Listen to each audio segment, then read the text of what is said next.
안녕하세요. 박원경 변호사입니다. 이번 시간에는 범죄 혐의를 모두 인정한다라고 하면 수사나 재판에서 어떻게든 선처를 받고 형벌을 낮게 받거나 혹은 기소유예 처분을 받거나 그런 것들이 목적일 텐데, 오히려 좀 유예할 수 있고 불리할 수 있고 또 어떻게 보면 위험할 수도 있는 발언에 관해서 좀 살펴보도록 하겠습니다. 보통 이제 술에 취해서 그랬다거나 본인도 알 수 없게 혹은 반복되는 행위로 인해서 수사를 받게 될 경우, 저도 왜 그랬는지 모르겠습니다 라고 진술을 하거나 이런 입장에서 수사나 재판에 임하는 경우들이 많이 있습니다. 근데 이런 발언들은 굉장히 좀 문제가 있고 아무 도움도 좀 안 되고 어떻게 보면 굉장히 좀 불리할 수도 있는 부분입니다. 그 이유에 관해서 좀 살펴보도록 하겠습니다. 그러니까 형사재판, 검사가 기소유예 처분을 하거나 법원에서 이제 형량을 정할 때 그 기준이 되는 것은 형법 제51조입니다. 양형의 조건이라고 그래서 보시면 이제 범인의 연령, 성행, 지능, 환경, 피해자에 대한 관계, 범죄의 동기 및 수단과 결과, 그리고 범죄 후의 정황, 이런 것들이 있습니다. 이게 자세히 보시면 알겠지만 연령이든 성행이든 지능, 환경 다 과거 사실입니다. 피해자에 대한 관계도 이미 정해져 있는 것이겠죠. 또 이제 범행의 동기나 수단과 결과, 이미 범행을 저지르는 이유니까 이미 다 정해진 것이죠. 어떤 평가를 받을 것이냐, 이런 관점에서 이제 변호를 하는 것이고, 가장 핵심이 범행 후 정황입니다.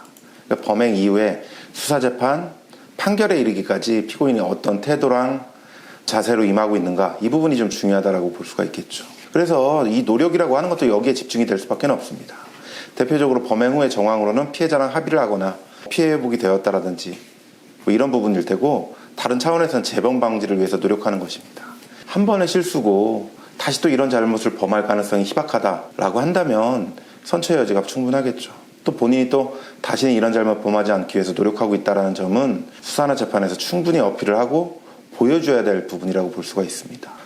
그런데 이제 수사 과정이든 혹은 재판이든 혹은 반성문에서도 마찬가지입니다. 저도 제가 왜 그랬는지 모르겠습니다 라고 적는 경우가 있어요.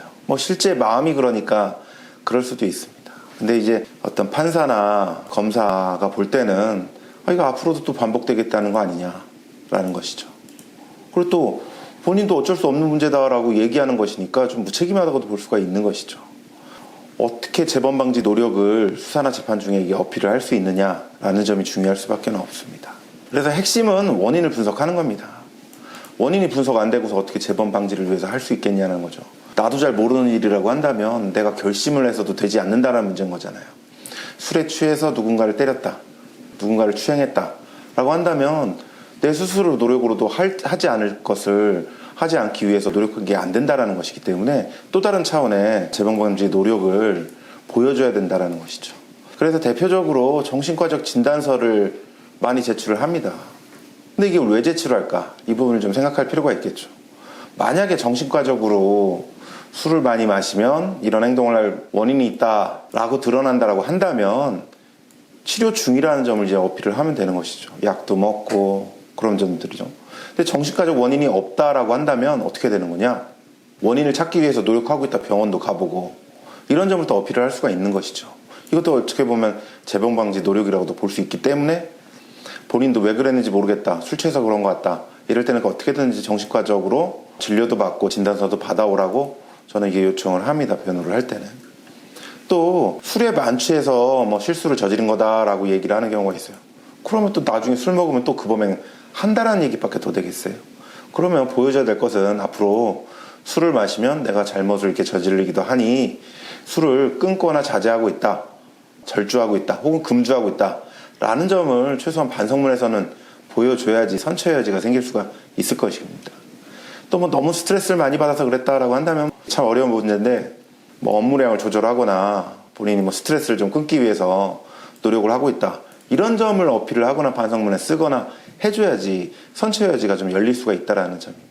본 영상을 보면 제가 어떻게 좀 반복이 되거나 또 술을 마시고 황당하지만 어떤 범행을 저지른 다음에 저희 사무실에 오셔서 상담을 할 때 왜 그랬습니까? 라고 저는 물어보면 꼭 이렇게 대답하는 경우가 있어요. 물론 겸손하거나 혹은 그런 차원에서 이렇게 소극적으로 얘기했을지는 모르겠는데, 수사나 재판에서는 그렇게 얘기하면 도움이 결코 안 된다는 점을 말씀드리고자 본 영상을 제작하게 되었습니다.